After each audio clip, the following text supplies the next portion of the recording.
Hello everyone, this is my terrarium. With the help of my husband, we built a terrarium using a small glass bowl that we had previously had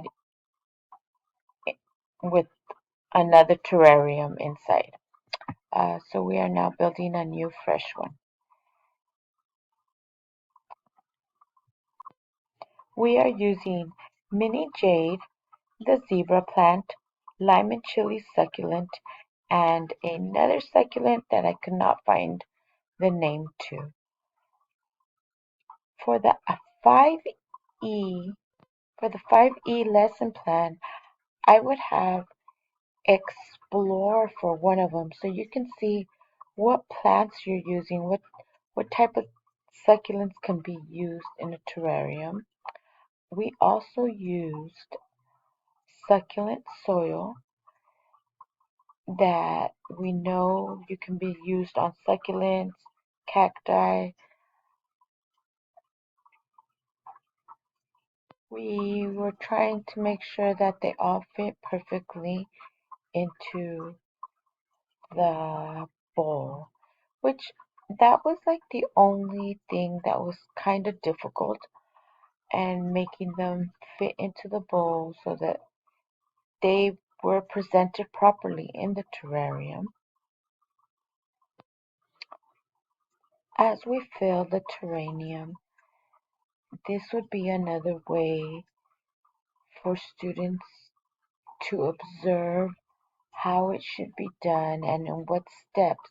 As you see, the soil must be put around the succulents in order for them to get proper drainage when it comes to watering the succulents, which in fact does not have to be on a daily basis.